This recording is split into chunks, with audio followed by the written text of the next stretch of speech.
Olá, olá você, bom dia, boa tarde, boa noite, sei lá que horário você que está vendo esse vídeo aqui do Suno Notícias. A gente está aqui em mais um momento que a gente traz esse espaço semanal para a gente trocar uma ideia com alguém que está vinculado a Asset Management, alguém aí que está tomando as decisões de investimento todos os dias. E nessa semana, né, nessa última semana de maio, a gente trouxe um gestor para falar de um tema um pouco diferente, né? A gente aqui gosta sempre de trazer, em geral, gestores de ações, né? Lembrando que se você tiver alguma personalidade, alguém que você queira sugerir, pode sempre deixar nos comentários, ou se não, ir nas redes do Sul Notícias, falar de algum gestor que você gostaria de ver aqui nesse espaço, nesse fórum. Mas como eu falando, hoje a gente traz um tema um pouco diferente, que é a questão dos fundos sistemáticos, né, que tem um caráter um pouco diferente dos fundos tradicionais que a gente está acostumado a ver nas gestoras, na plataforma das corretoras, e a gente, né, vai tocar um pouco nesses pontos, falar um pouco mais sobre como esse tipo de fundo funciona e também como isso depende da tecnologia e pode ser ou não promissor aí para os próximos anos nessa indústria de asset management. E, como sempre, eu nunca venho aqui sozinho, né? Eu sempre venho acompanhado para trocar uma ideia com alguém, para falar com propriedade sobre algum tema. E nessa semana, nessa última semaninha de maio, eu trouxe o Marcelo Paixão, lá da AZQuest. Tudo bem, Marcelo? Bom dia, como é que você está? Bom dia, tudo bem? Tudo bem, Eduardo? Prazer estar aqui com vocês. Tudo certo. Antes de a gente começar o nosso papo, né, acho que é sempre legal a gente trocar uma ideia, falar um pouco mais pro público que está assistindo a gente sobre quem é você, de uma maneira resumida aí, em menos de um minuto, como é que é o fundo que você toca hoje e qual que é o papel que você desempenhou no mercado até então?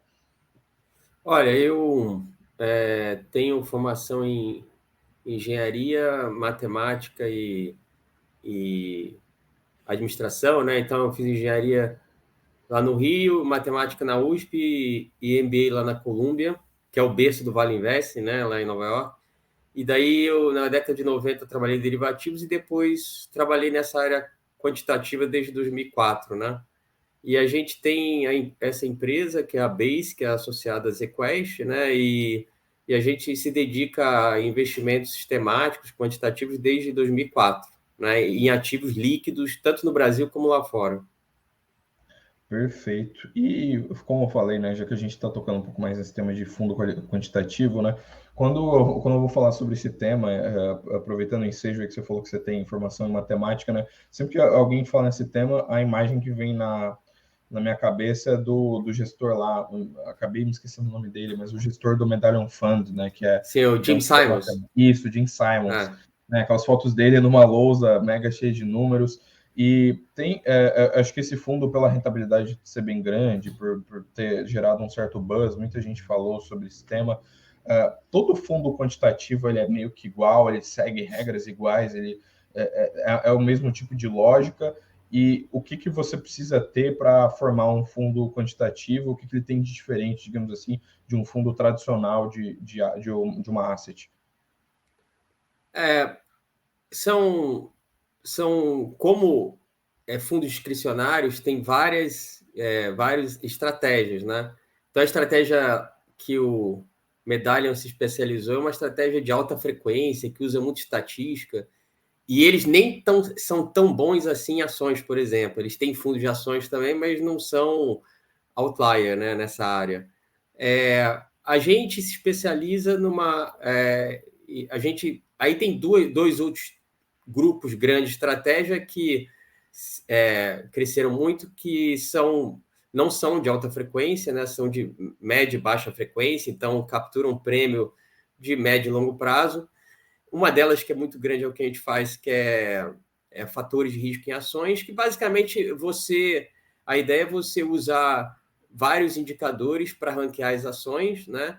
E vários deles fundamentalistas, então tem muita relação com critérios que os gestores de ações já usam, né, há muito tempo, e você tenta customizar esses critérios e ranquear as ações de uma forma sistemática e montar um portfólio diversificado que não fique sujeito só a um estilo, né? Então, o nosso portfólio ele considera, por exemplo, valor de Vale Investing, mas considera outros estilos também, como crescimento, baixo risco, né, qualidade. E aí você usa essas métricas para ranquear as ações e ter um portfólio consistente ao longo do tempo. E tem uma outra estratégia muito prevalente aí no mundo, que é o que se chama de trend following, né? São você usa basicamente em futuros, e você tenta capturar essas tendências globais, que tem uma característica um pouco mais macro, né? Mas essa também é de médio e longo prazo, né? Então, o Jim Simons se especializou lá no Renaissance em estratégia de curtíssimo prazo, de alta frequência, muito estatística, né? E daí eu dei 2 exemplos de outras, essa de ações de fatores e a de trend following, que usam estatística também, mas combinam com indicadores fundamentalistas e macro, e tem uma visão tem uma característica mais de médio e longo prazo. Perfeito. E hoje só para explicar para o pessoal, né? Hoje vocês são um fundo 100% de ações, né? Vocês estão, o fundo que você toca, que é o Azequest Base, ele está 100% alocado em ações de bolsa. E se sim, quanto existe uma proporção de distribuição? Vocês tendem a ter algum teto e algum piso de quantos papéis vocês gostam de ter na carteira? Sim, então a gente gere 2 classes de fundos. A segunda que eu comentei e a terceira. Então, a segunda que é fatores de risco em ações. O que é isso? Você usa, vamos supor que você tenha 5 métricas, né? Valor, que privilegia ações descontadas, né? Que é o Vale Investing. Crescimento, você quer empresas que crescem receita, margem e tudo mais. Qualidade, várias métricas de qualidade, tipo retorno sobre o investimento, baixo endividamento, qualidade contábil. Baixo risco, então você privilegia empresa que tem baixo risco, baixo beta, né, baixa vol em relação às demais. E o outro você pode usar também, por exemplo, momentum de preço. Então você quer também ações que estejam, né, com um momento bom de preço. Então você usa essas 5 famílias, que tem vários indicadores aí, que a gente tenta customizar e achar alguns mais assim eficientes, e você ranqueia, vamos supor, um universo de 230 ações com um mínimo de liquidez histórico no Brasil, né? Então o universo é bem maior do que o Ibovespa e IBX. Só esse universo já é melhor que o Ibovespa e IBX. Se você ranquear, se você tirar, pegar as ações líquidas, mas ter um pouco mais small, mid e large do que só o large cap, você já tem uma performance melhor que o Ibovespa e IBX. Pra você ter uma ideia, nos últimos 20 anos, o Ibovespa deu 12% ao ano. Esse universo aí dá 16%, em média. Então, você já está melhor que o Ibovespa BX, com menos risco até, né? Ele nem oscila tanto como... E aí você aplica esses critérios dessas 5 famílias para ranquear esse universo. E você fazendo isso, o que você quer? Você quer priorizar esses estilos, né? Priorizar ações baratas, ações que têm qualidade, ações que têm crescimento, ações de empresas, né, que tem baixo risco, enfim, esses critérios que você julga mais importantes do que só a liquidez, né? E daí você, fazendo esse ranking, você consegue um portfólio final que é muito diversificado, né? E que vai, dependendo do nível de risco que você quer, pode ir bem melhor do que o Ibovespa, IBX e que o mercado em geral, até com menos risco. Então, esse é o objetivo. Então, a gente, a partir desse ranking final, né, você tem um ranking, de novo, para 230 ações, você tem uma lista que você ranqueia as melhores e as piores ações. Então, vamos supor que eu ranqueei por esses 5 critérios e eu compro as 40% melhores e vendo as 40% piores. Então, eu tenho um ranking long and short. A partir daí, eu consigo montar 3 perfis de fundo. Um fundo FIA, long only, que está só comprado, que é a parte, os 40% melhores que eu compro. Um fundo só long and short, que eu compro as 40% melhores e vendo as 40% piores. E um outro, que é um long bias, que eu aloco um pouco na parte só long only e um pouco na parte long and short. Então, eu tenho 3 perfis de fundos, com características um pouco diferentes, para a mesma estratégia, e é o que a gente tem hoje. Então, o FIA, que é o long only, ele quer dar pelo menos Ibovespa mais 10% ao ano, que dá em média aí mais que 23% ao ano líquido para o cotista, né? Sendo que o Ibovespa deu 12% nos últimos 20 anos e a Selic é entre 8 e 10%, né? Essa é a ideia. O long and short é um fundo descorrelacionado, que não tem correlação com nada, porque ele compra e vende, e ele aí depende do perfil de risco que você quer, mas o que a gente tem, que é um perfil de 7, 8% de volatilidade, ele dá em torno de 150% do CDI, é o objetivo dele.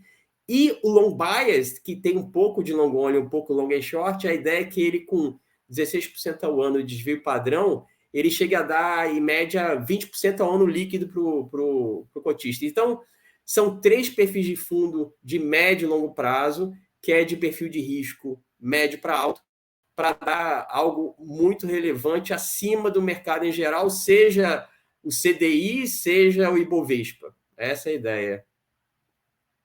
Perfeito. E assim, para o fundo de vocês existe desde junho de 2020, isso? Esse em Sim, específico. o FIA, que é o long only e o long bias, desde 2020, e o long and Uhum, short é mais recente, desde agosto do ano passado. Né? perfeito. É a quinta versão dos Uhum, modelos que a gente faz, porque a gente está nisso desde 2004, e esses modelos, a primeira versão foi em 2012, né? Então a gente tem, na uhum. verdade, um histórico muito grande nisso, mas né, desde que a gente montou a Base, que é a nossa terceira gestora, né, a gente tem o histórico de 3 anos aí junto com a ZQuest, né? Perfeito. E dito isso, assim, qual que é o tipo, falando um pouco de bastidores, assim, né? O que é necessário ter para você montar um fundo quant que, que difere de um fundo, de um asset tradicional, assim, em termos de equipamento, de gestão, de management que você vai ter que ter para organizar e tomar as melhores decisões de investimento possível. Na parte da gestão, tem alguma coisa que destoa muito das assets tradicionais?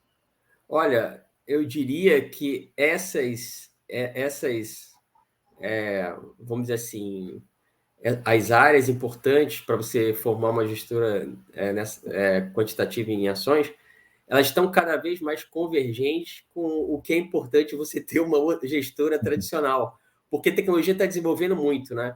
Mas só talvez com um nível um pouco mais de foco em algumas áreas. Então, por exemplo, a tradicional vai focar mais em análise fundamentalista, né, gestão, enfim, nessa área. Mas vai ter que investir em tecnologia também para tratar para tratar dados novos e para descobrir e tratar informação nova, né? A sistemática, que acaba tendo um foco maior em tecnologia, modelagem e econometria e estatística, né? Também tem que investir na análise fundamentalista, né? Para você conseguir desenvolver os sinais que vão te ajudar a escolher as ações de uma forma mais diferenciada em relação à tua competição, né? Então, isso está convergindo muito, né? Assim, porque na prática o que o investidor final quer é resultado, concorda? E um resultado consistente. E como, quer dizer, você tem conceitos clássicos que valem sempre, tipo valor, né? Qualidade, isso vale para sempre, mas você é uma corrida aí, no bom sentido, para você tentar tratar mais dado e ser mais, enfim, mais especializado, entendeu? Então, os skills, né, o que é importante para a gestão está convergindo, não importa se a gestora é sistemática, é fundamentalista, o foco é um pouco diferente, mas você tem que ter isso tudo, né? Bem, bom, né? Entendeu? Você tem que ter Perfeito. pessoas E com esse falando um tipo de pouco sobre. formação, eu quero dizer, né? Claro, claro, perfeito. E eu queria perguntar, hoje vocês têm algum viés de ter mais ou menos algum setor da bolsa, ou dentro do que vocês utilizam para tomar as decisões de vocês, lendo o cenário que a gente tem hoje, né? O que que você tem algum setor da bolsa que vocês estão mais otimista, ou ou do que vocês conseguem ler dos dados hoje, né? Tem algum setor que vocês consideram que está com um múltiplo mais barato, algo assim? Olha, se você pegar, eu posso até te mostrar aqui online um exemplo, né? Mas, enfim, nosso tudo a gente tem os sistemas todos online e você consegue ver. Mas, por exemplo, se você pegar os nossos fundos, eles estão hoje com exposição líquida interessante em bens industriais. Está começando a aumentar um pouco em construção, porque está muito deprimido, né? Agora com a expectativa de queda de Selic. E alguns setores que são cíclicos que estão voltando a ter alguma alocação melhor, né? E outros setores que são mais defensivos, como o setor elétrico, está diminuindo um pouco a alocação, mas ainda está relevante. Então, eu diria que o que tem acontecido desde março, né, que o mercado global e aqui no Brasil está melhorando, e principalmente agora em maio, é que antes, o modelo estava alocado mais em setores defensivos e um pouco mais em commodity, né? Agora, tipo eletricidade, né, e commodities, agora ele está desalocando desses setores e entrando mais em setores cíclicos, né? Um pouco mais em cíclicos, mas um que tem tido uma alocação alta é bens industriais, né? Essas empresas industriais que exportam, mas que também assim, vendem para o setor local, né? E que não tem dívida e que tem uma rentabilidade talvez agora um pouco menor, mas historicamente elas têm uma rentabilidade muito boa e estão baratas, né? Mas, além de bens industriais, como eu falei, construção, consumo ainda está baixa a alocação, porque ainda está fraco, mas, por exemplo, alimentos, né? Agro tinha uma alocação maior, continua com uma alocação boa, mas agora menor. Enfim, o modelo tem migrado um pouco mais com essa expectativa de melhoria da economia para setores cíclicos e diminuindo um pouco em commodities e em setores mais defensivos como o elétrico, entendeu? Perfeito. E se a gente for falar de alocação em termos de portfólio, né? Por vocês terem essa característica de serem quant, vocês tendem a rotacionar ou negociar ou rebalancear a carteira com maior frequência? Isso é uma pergunta muito bacana, pelo seguinte: uma característica interessante de gestão sistemática, de como você implementa o portfólio, é que ele foge, muitas vezes, do bias comportamental que várias pessoas podem ter, né? Então, você fica pegado a um caso, né? A uma ação ou um grupo de ações. E essa forma sistemática que você ranqueia e executa, e você tem uma forma também sistemática de rebalanceamento, você está sempre no rebalanceamento comprando algo que ficou não muito interessante e vendendo algo que ficou mais interessante. Então, vou dar um exemplo em termos de avaliação, né? Você, em geral, está vendendo algo caro e comprando algo barato. Então isso faz com que você tenha um pouco mais, enfim, de desapego, né? Então, porque um dos viés comportamentais é justamente esse apego a uma situação que às vezes não vai perdurar, né? As ações não sobem para sempre, não caem para sempre. Só que quando sobe, as pessoas ficam mais propensas a comprar, né? E quando caem, elas ficam com medo de comprar, né? Quando, em geral, deveria ser o inverso, né? Você deveria estar comprando o que ficou caro, se é que ficou caro, porque subiu muito, desculpe, vendendo o que ficou caro porque subiu muito, e comprando o que ficou barato porque caiu muito, né? Enfim. Então, o rebalanceamento é sistemático, tem critérios de rebalanceamento, por exemplo, calendário, que é semanal ou mensal, e tem outros critérios econômicos, que você avalia o teu portfólio atual contra o próximo que o modelo está mandando, e você identifica se tem um gap de métricas relevante, dado que, após custos, vale a pena você rebalancear, né? Então, tem várias formas de critérios de rebalanceamento, mas a ideia é que seja sistemático para diminuir o viés comportamental, né? Perfeito. Acho que é até interessante você tocar nesse ponto, porque acho que é um ponto que o pessoal que está mais em gestão costuma falar, né? Que é o mais crucial quando você está investindo no longo prazo, né? O Peter Lynch até fala que você não pode regar as ervas daninhas e podar as flores no seu portfólio, né? Você não pode ir lá e rebalancear as ações só porque você tem esse viés. Às vezes tem uma posição que você fica carregando naquela esperança de que ela vá subir, e isso acaba tendo problemas. Até, salvo engano, teve algum gestor que veio aqui que falou que era muito preciso na hora de rebalancear, que ele costumava colocar na planilha, independente de se ele, enfim, se ele estava mais ou menos otimista, ele sempre travava numa porcentagem X para evitar que ele tivesse um pouco de viés e seguir um pouco dos modelos de risco. Mas falando ainda um pouco sobre tecnologia, que acho que é o que chama mais atenção quando a gente está falando de quant, né? A gente acabou de ver nessa última, se não me engano, foi nessa semana passada, teve um fato com a NVIDIA que chamou bastante atenção dos mercados internacionais, então pouco mais com uma coisa mais noticiosa, mas eles acabaram tendo uma disparada muito grande. O valor de mercado está beirando 1 trilhão, não sei se já chegou a passar, por conta de eles terem reportado resultado muito acima do esperado, né? Teve uma geração de receita, uma coisa ou outra que eles superaram projeções, mas a questão de ver um mercado ascendente de inteligência artificial chamou muita atenção do mercado e o potencial da própria NVIDIA de participar desse mercado e tudo mais. E a gente, ao mesmo tempo, está vendo, né? O ChatGPT, outros temas de inteligência artificial tomaram muito as manchetes, tomaram muitas as discussões e tomaram bastante no mundo corporativo também, né, nesse ano de 2023. Para fundo quant, assim, qual que é a influência que vocês têm desse tipo de coisa e como que você vê assim, a aplicação de inteligência artificial dentro do mundo de asset management? O que a IA pode ajudar gestores e no que isso pode melhorar a qualidade dos fundos que a gente tem na prateleira das corretoras hoje? Eu vou falar de 3 implicações, tá? Começando pela última que você comentou aí. Então, o que inteligência artificial pode ajudar, né? A gente já usa isso, né? De uma forma, vamos dizer assim, parcimoniosa, né? Cuidadosa. Então, a gente tem 2 formas de construir portfólio.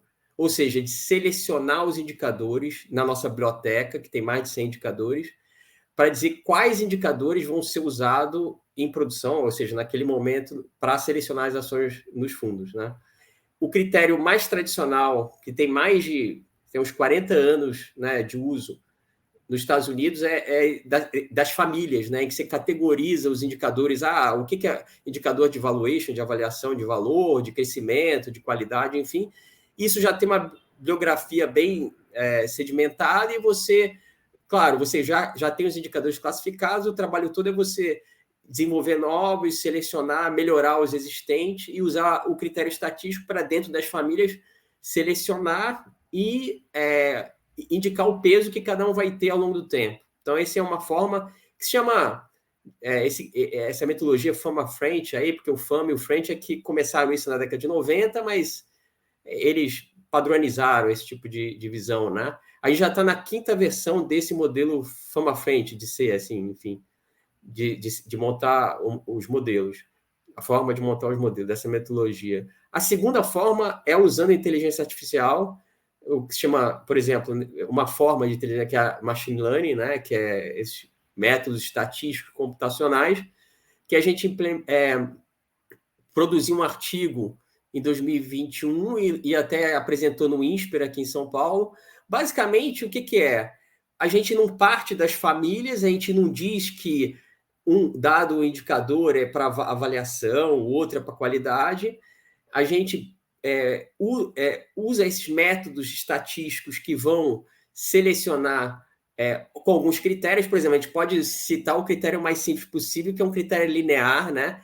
Que você minimiza erro quadrático, por exemplo. Mas tem vários critérios, desde muito simples até não lineares, redes neurais, enfim.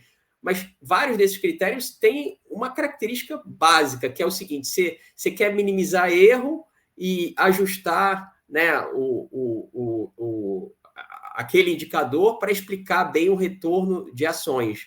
E a partir de uso de vários critérios, o que você codifica, né? Então o critério é feito por nós e você implementa no computador e a partir dessa implementação você, por exemplo, submete essa lista de mais de 100 indicadores a, por exemplo, 10 critérios desses, entre mais simples e mais sofisticados, e o output vai ser quais indicadores eles selecionaram dessa lista toda e que peso ele dá ao longo do tempo, né? Então, essa é uma metodologia alternativa, né, à metodologia tradicional, que a gente identificou que, por exemplo, para alguns portfólios, como o FIA e o Long Bias, ele tem um resultado muito próximo do método tradicional, mas, assim, com algumas até vantagens. Por exemplo, ele não seleciona os mesmos indicadores, né? Então ele tem uma correlação um pouco assim, que não é então ele não está totalmente correlacionado, então ele tem algum grau de diversificação.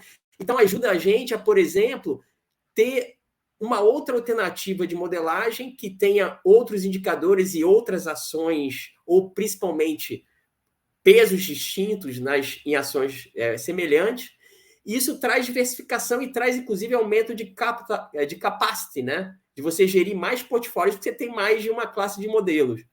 Então, nessa linha, é importante você ter esse tipo de desenvolvimento, porque você está comparando com o desenvolvimento tradicional e ele te dá, enfim, ele te traz algumas vantagens, né? E o método tradicional outras, enfim, é isso. Esse é o primeiro ponto. O segundo ponto é o seguinte: você comentou sobre NVIDIA, né?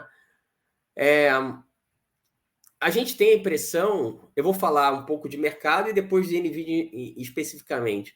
A gente tem uma impressão que, desde aquele evento que teve dos bancos médios nos Estados Unidos e que o Fed, o FDIC garantiram os depósitos, você teve uma volta de ações de crescimento, né? E às vezes ações até que não entregam resultado. Não é o caso da NVIDIA, mas tem outras nessa categoria. Então, começou de novo esse, vamos dizer assim, oba-oba, né? De ações de crescimento que a gente estava tendo desde 2009 até 2021, quando começou o aumento de juros. Então, isso eu acho que ajudou a impulsionar ações de tecnologia novamente nos Estados Unidos e para avaliações meio que parece, a princípio, bem altas no caso de NVIDIA, né? Então, esse é o segundo ponto. Então, teve uma alta muito relevante desde março, uma recuperação das ações de tecnologia que a gente chama dessa família de crescimento, né? O terceiro ponto e o último que eu queria comentar é o seguinte: em relação à NVIDIA e a inteligência artificial, enfim, eles e outras empresas desenvolvem um trabalho muito relevante, né? Então, eles se especializaram nesse tipo de memória, né? Que é importante para computação distribuída, né? E para certos tipos de aplicação. Enfim, eles já estão há bastante tempo no mercado, eles começaram em algumas áreas e foram aumentando o escopo deles, eles já estão há mais de 20 anos, e pegaram um pouco essa onda aí de inteligência artificial. Eles desenvolvem ferramental, quer dizer, software, para usar as placas e os GPUs que eles produzem, que são bem interessantes, né? Que a gente está começando um pouco a avaliar. E eu acho que o que eles conseguiram é algo muito impressionante. Agora, é difícil, você tem que ter fazer um pouco de futurologia para conseguir associar um valor tão alto à empresa, dados os números que eles apresentam hoje, né? Então, eles vieram nesse call aí recente, dizendo que a receita pode crescer mais de 50%, então é algo muito relevante. Eles já fizeram esse tipo de call no passado, que não deu muito certo, mas pode ser que Mas, enfim, a empresa tem dado certo, mas nunca é uma linha reta, né? Mas o que eu estou dizendo é o seguinte: eles têm tido muito sucesso, mas já tiveram outras situações no passado que eles indicaram algo que não conseguiram exatamente cumprir, né? Então, assim, você tem que dar um pouco de desconto, mas o que eles têm feito é impressionante, né, nessa área. E é muito relevante e tem muito a contribuir, né? E a gente mesmo está avaliando esse tipo de aplicação aí para esse tipo. A gente hoje não usa muito nos nossos servidores na nuvem tecnologia da NVIDIA, né? Mas a gente tem começado a avaliar, né? Então, tem aplicações interessantes possíveis para finança, principalmente quando você usa outras tecnologias, né? Por exemplo, a gente está hoje usando dado estruturado, a gente está avaliando leitura de texto, né? Que é processamento natural de linguagem. Até aí provavelmente a aplicação não é tão alta, mas quando você começa a tratar de imagem, começa a tratar de outras formas de dado, provavelmente é muito relevante, entendeu?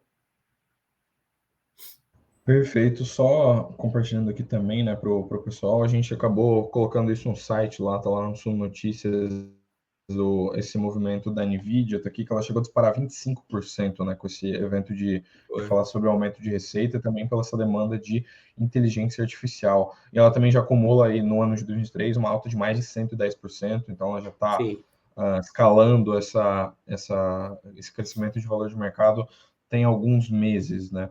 E, enfim, só para complementar aqui, né? Eu acredito que a gente aqui no site do Sul Notícias a gente tem coberto bastante esse tema de inteligência artificial e a tendência é que talvez isso se torne, né, cada vez mais relevante, que a gente veja mais isso. E a gente ainda tem aquela questão de falar sobre techs lá e nos Estados Unidos e techs aqui de uma maneira muito diferente, né? A gente ainda tem uma bolsa muito exposta a commodities e bancos, enquanto lá, mesmo antes da inteligência artificial, você tinha as que a gente chama de FANG, né? Que é Facebook, Apple, Amazon. Então, lá são essas empresas que puxam os índices, que têm os maiores valores de mercado, enquanto aqui a gente fica com bancos e commodities. De uma maneira bem resumida, assim, só para a gente fechar o nosso papo aqui, você acredita que no cenário atual a gente tem alguma tech que tenha mais chance de crescer no Brasil, ou que isso possa melhorar o nosso cenário, ou que isso basicamente deixa as coisas no elas por elas e a gente vai continuar vendo ainda um exterior muito mais tecnológico do que a gente vê na bolsa aqui? Olha, o que a gente viu desde 2016, 2017 é que tem tido mais e mais empresas em vários setores, como financeiro, serviços, que usam tecnologia, né? Agora, empresa puramente tech, tem algumas empresas de TI, né, que elas têm algum desenvolvimento interessante, mas estão razoavelmente, quer dizer, estão bem distantes, né, do que se faz lá nos Estados Unidos ou mesmo em lugares como Taiwan, né, enfim, mas enfim, tem progredido muito no Brasil também e tem essa aplicação da tecnologia em vários setores. E isso tem gerado resultado relevante. Então, eu acho que a resposta é sim, acho que tem muito que o brasileiro tem uma formação em programação nessa área excepcional, né? A parcela da população que tem mais acesso à educação, né? A questão é ter um ambiente mais propício a isso, né? Porque você tem empresa pequena que precisa de capital e algo que é muito importante nos Estados Unidos é você ter um país aberto, que você possa ter tecnologia barata, né, e trocar informação. Então, o Brasil não é um país aberto. E a outra questão é o custo de capital, que é alto. Então, não tem a ver tanto com competência, tem a ver mais com o ambiente, entendeu? Um ambiente promissor para esse tipo de atividade, né? Mas eu acho que mesmo assim, mesmo enfrentando as dificuldades, mesmo com essa alta de juro recente, desde 2016, 2017, tem aumentado a implementação tecnológica e uso de tecnologia em várias empresas, e empresas pequenas e médias, que inclusive vieram à bolsa aí, né, nesses últimos anos.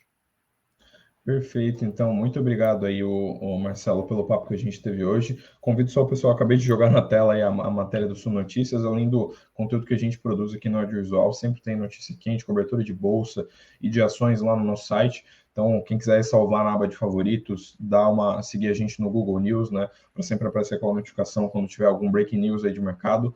E também, é claro, de seguir a gente aqui nas plataformas de audiovisual, né, deixar o like aqui nesse vídeo no YouTube, compartilhar aí com quem vocês acham que vai curtir, dar uma olhada na nossa entrevista, ou que gosta de temas de mercado, e também se inscrever, assim, para se inscrever tanto aqui quanto seguir a gente no Instagram e nas outras redes, para a gente sempre ficar a par aí desses temas que são mais relevantes. Então é isso, muito obrigado pela participação de hoje, Marcelo, portas sempre abertas aqui no Sul Notícias, e também muito obrigado para todo mundo que está acompanhando a gente, todo mundo que faz parte da audiência, que tem acompanhado esse quadro, e também todos os outros conteúdos que a gente aí produz com muito carinho. Muito obrigado e tchau, tchau. Obrigado, hein? Bom dia.